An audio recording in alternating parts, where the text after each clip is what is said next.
오늘 본문을 통해서 교회의 하나됨을 위하여 하는 제목으로 말씀의 은혜를 같이 나누겠습니다. 여러분, 어떤 교회에서 매년 가장 봉사를 많이 한 성도에게 또 상을 주는 일을 했습니다.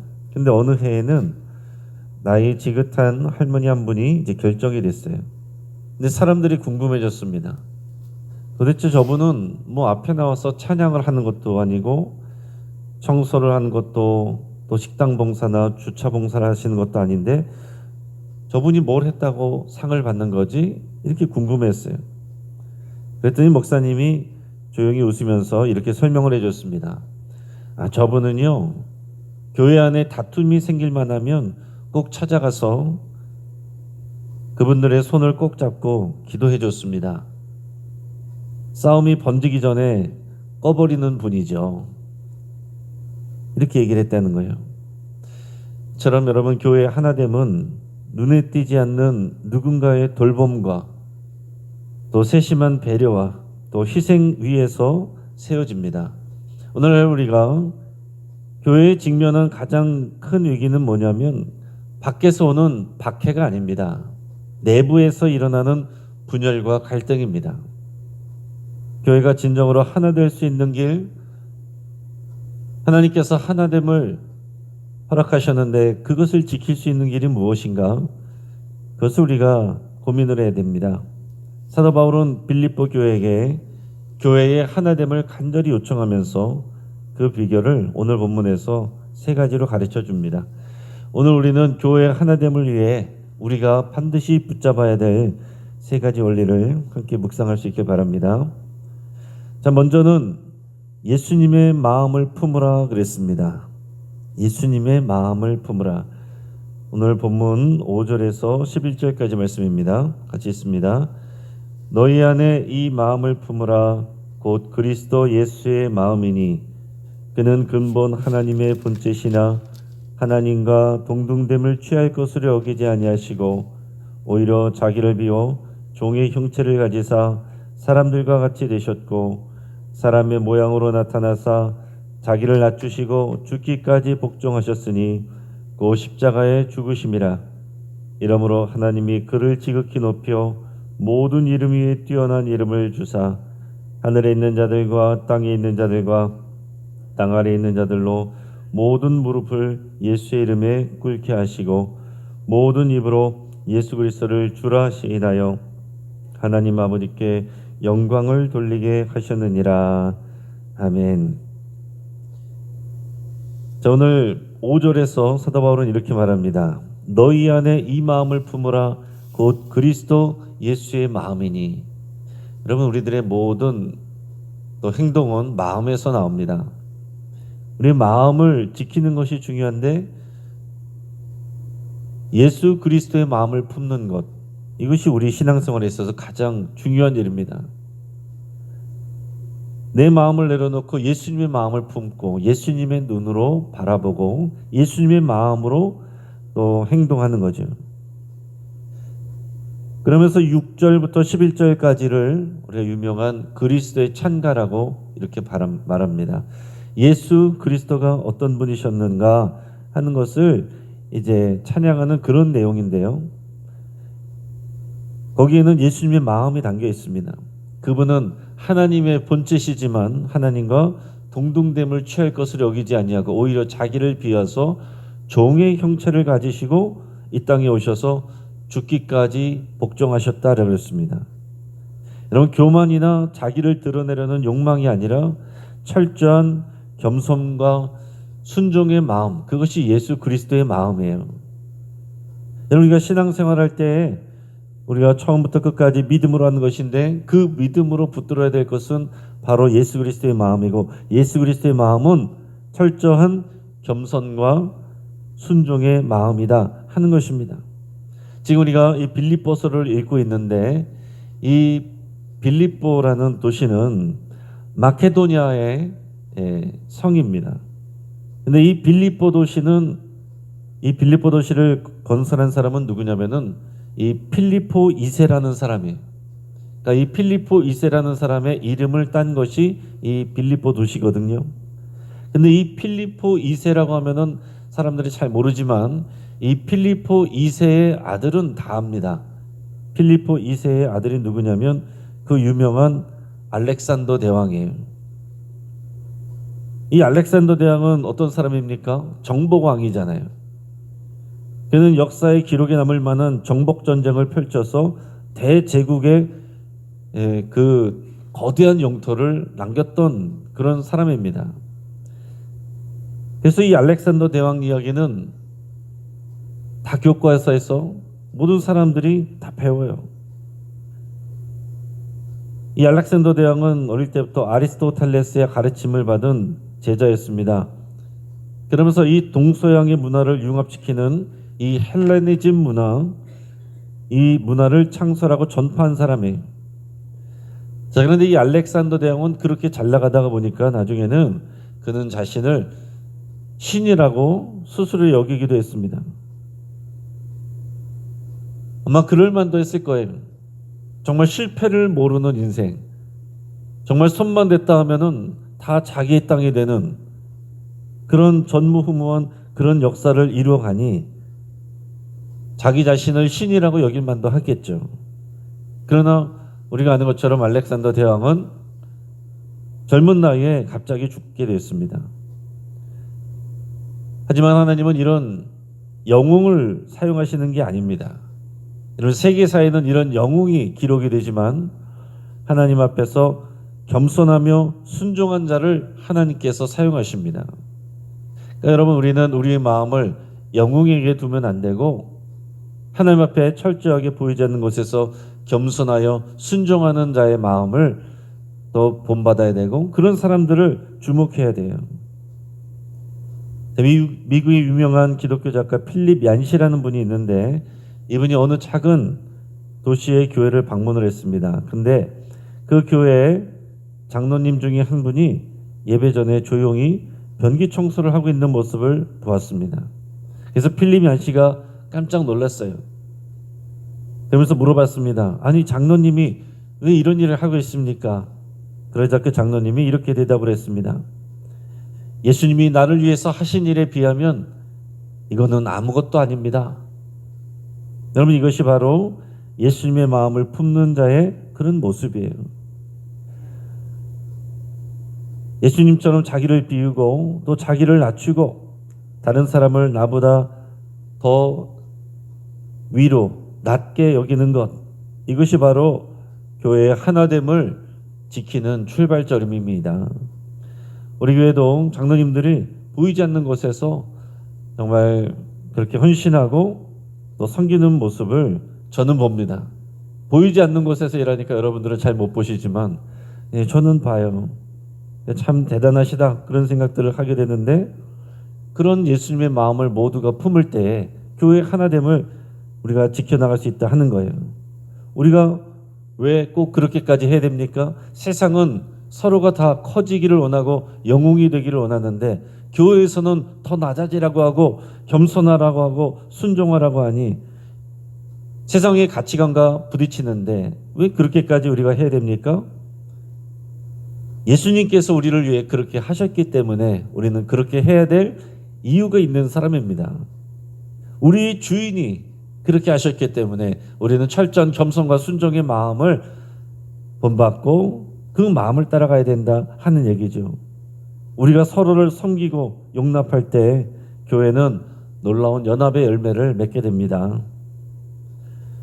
자, 두 번째로 두려움으로 구원을 이루라 그랬습니다. 오늘 본문의 12절 13절 우리 같이 읽겠습니다. 그러므로 나의 사랑하는 자들아, 너희가 나 있을 때뿐 아니라 더욱 지금 나 없을 때에도 항상 복종하여 두렵고 떨림으로 너희 구원을 이루라.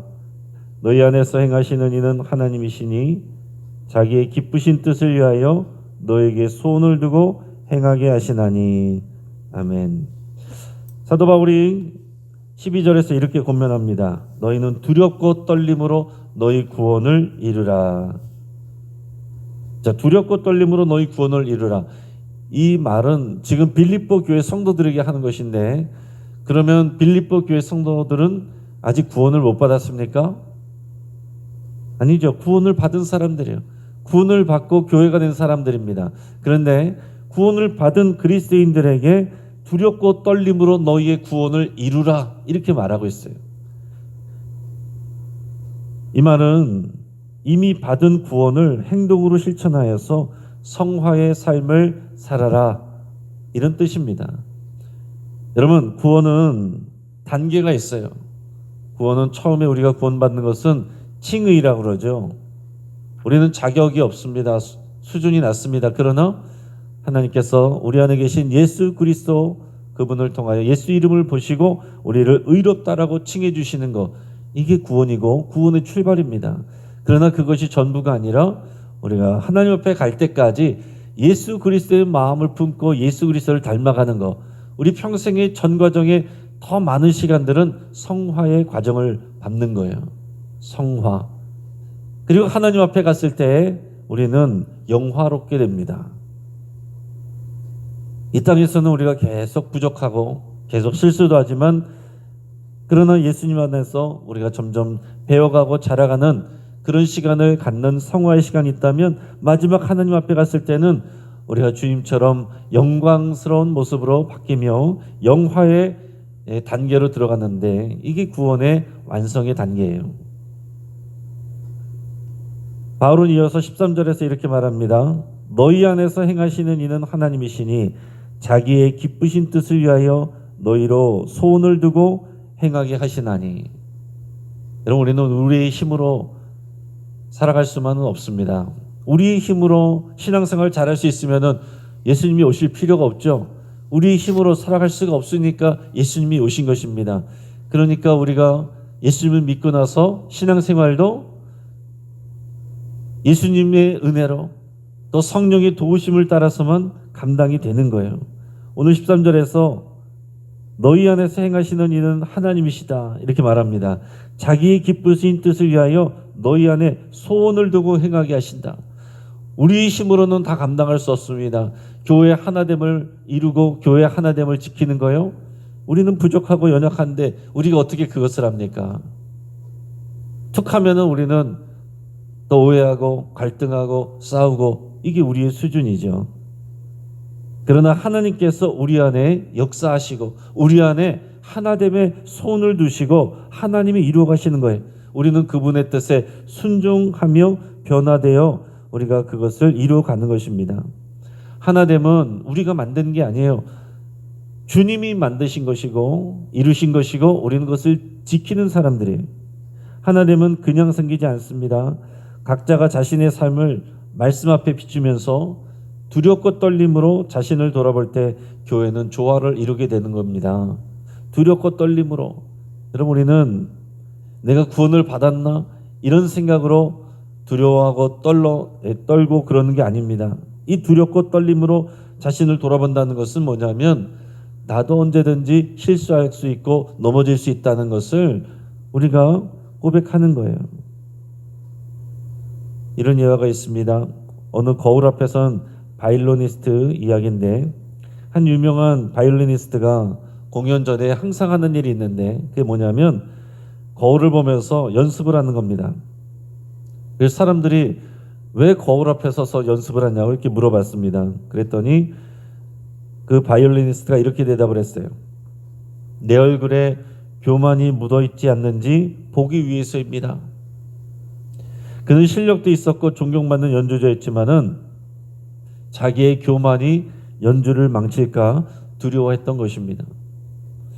여러분, 성경에도 보면 하나님께서 그의 순수함을 보시고 또 기뻐하시면서 하나님께서 세워놓으셨는데, 어느 순간 교만해져서 실수하고 실패하고 넘어지는 사람들이 자주 나옵니다. 대표적인 사람이 초대왕 사울 왕이죠. 누구보다도 부끄러워하고 누구보다도 순수하고 누구보다도 겸손했던 사람이었는데, 하나님께서 왕위에 또 책임을 맡겨주시니까 어느 순간 교만해져 버렸습니다. 근데 이게 성경 속에 나오는 이야기가 아니라 우리 주변에도 그런 일들이 얼마든지 많이 있습니다. 목회자들도 그런 경우가 많이 있고, 또 교인들 가운데서도 또 직분을 맡으면서 갑자기 사람들이 변하고 또 교만해지고 겸손한 모습이 사라지고 교회 안에 곳곳에 그런 모습들이 어디든지 보이게 되어 있습니다. 오늘 이 바이올리니스트의 고백처럼 우리는 항상 거울 앞에 서야 돼요. 우리 얼굴에 교만이 또 물들어 있지 않은가 늘 점검을 해야 됩니다.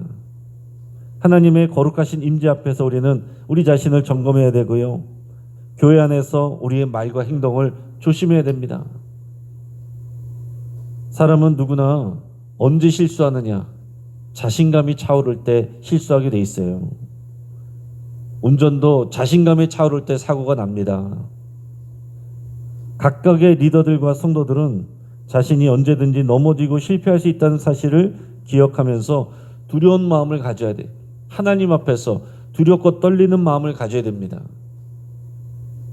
사도 바울도 항상 그 두려운 마음, 떨리는 마음을 가지고 평생을 살았습니다. 사도 바울과 같은 믿음의 사람도 자기가 하나님 앞에서 어느 순간 교만해져서 넘어지고 버림받지 않을까 그런 두려운 마음, 떨리는 마음을 가지고 자기를 돌아보면서 신앙생활을 했다 하는 것입니다.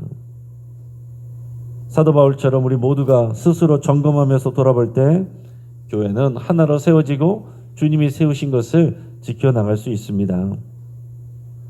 자, 마지막 세 번째로는 원망과 시비가 없게 하라 그랬습니다. 원망과 시비가 없게 하라. 14절에서 18절까지 말씀을 같이 읽겠습니다. 모든 일을 원망과 시비가 없이 하라. 이는 너희가 흠이 없고 순전하여 어그러지고 거스르는 세대 가운데서 하나님의 흠없는 자녀로 세상에서 그들 가운데 빛들로 나타내며 생명의 말씀을 밝혀 나의 다름질이 헛되지 아니하고 수고도 떼지 아니하므로 그리스도의 날에 내가 자랑할 것이 있게 하려 함이라. 만일 너희 믿음의 재물과 섬김 위에 내가 나를 전제로 드릴지라도 나는 기뻐하고 너희 무리와 함께 기뻐하리니 이와 같이 너희도 기뻐하고 나와 함께 기뻐하라. 아멘. 자, 사도 바울이 지금 본문에서 단호하게 말하는데 14절에서 모든 일을 원망과 시비가 없게 하라 이렇게 했습니다. 그럼 교회의 하나됨을 무너뜨리는 가장 큰 적은 뭐냐면 큰 것이 아닙니다. 언제나 아주 작은 것들입니다. 작은 불평, 갈등의 씨앗 이런 것들이 원망은 언제나 마음에 쓴뿌리를 심게 되고요. 시비는 공동체 안에 분열을 낳습니다. 그러나 우리가 이기적인 감정을 절제하고 원망 대신 감사의 말을 할 때, 또한 시비 대신 이해와 용납을 선택할 때 교회는 건강한 공동체가 되는 것입니다. 언제나 우리 안에 육신의 생각과 영의 생각이 있다라고 했습니다. 육신의 생각은 언제나 죽음과 파괴고요. 영의 생각은 생명과 평안입니다. 여러분, 신앙생활 열심히 할수록 우리가 더 직분이 중요해질수록 맡은 것이 많아질수록 화가 날 일이 많습니다. 시비 걸 일이 많고 원망스러운 일들이 많아집니다. 그럴 때마다 우리는 육신의 생각을 선택하는 것이 아니라 영의 생각을 선택해야 돼요. 안 그러면 오히려 기쁨으로 시작해서 또 죄를 하고 교회를 하다가 오히려 시험에 들고 또 다른 사람들을 상처 주고 하는 일들이 얼마든지 있을 수 있다는 거예요. 15절에서는 이렇게 말합니다. 이는 너희가 흠이 없고 순전하여 어그러지고 거스르는 세대 가운데서 하나님의 흠없는 자녀로 세상에서 그들 가운데 빛들로 나타내며. 이게 무슨 얘기예요? 세상에 이 교회를 통하여 하나님의 살아계신가, 하나님의 영광을 드러낸다, 이런 표현입니다. 무엇을 통해서 하나님의 그 빛들을 우리가 나타낼 수 있습니까? 서로 사랑하는 거죠. 세상은 우리가 서로를 어떻게 대하는지를 보고 교회를 평가합니다.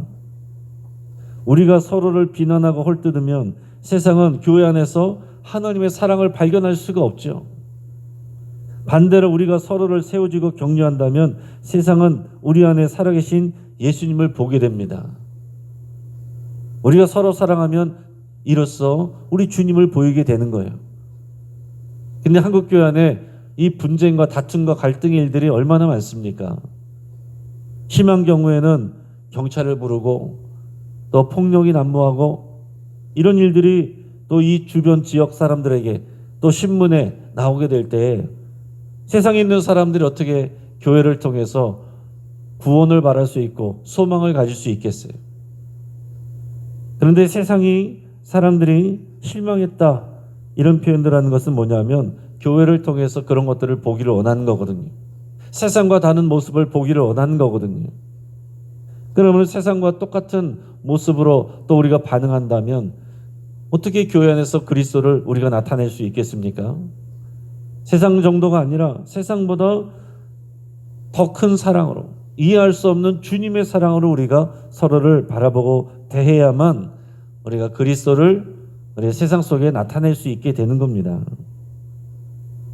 어느 교회에서 일어난 일인데 주차장에서 한 성도님이 다른 사람의 차에 살짝 또 이 상처를 내고는 연락처도 남기지 않고 그냥 갔습니다. 뭐 별거 아니겠지 하고서 본 사람도 없겠지 하고 그냥 가버렸어요. 근데 며칠 후에 그 장면이 교회 CCTV에 찍혔고 다른 성도들 사이에 이제 이 얘기가 터져 나오기 시작했습니다. 그래서 이제 문제가 될 수 있었는데 그 당사자가 진심 어린 사과와 함께 배상 의지를 밝혔습니다. 그러면서 우리의 같은 몸 된 지체에게 상처를 드려 죄송합니다. 이렇게 얘기를 했어요. 자기 잘못을 인정하고 사과하고 또 보상도 했습니다. 그래서 그 일 이후에 오히려 공동체 안에 회복과 감동의 분위기가 퍼졌다고 합니다. 여러분, 우리들은 부족하고 연약하기 때문에 언제든지 실수도 할 수 있고 원망과 시비가 일어날 수 있어요. 그러나 그것은 잠시 감정의 해소일 뿐이고 실제로는 공동체를 병들게 만들게 돼 있습니다. 반면에 화해와 격려의 말은 공동체를 살리는 생명줄이에요. 이 말씀을 정리합니다. 여러분, 교회의 하나됨은 왜 그래야 됩니까? 우리가 왜 꼭 그렇게 신경을 써야 됩니까? 우리가 교회니까요. 우리는 그리스도의 몸으로 부름받았고 그리스도의 몸인 교회니까요.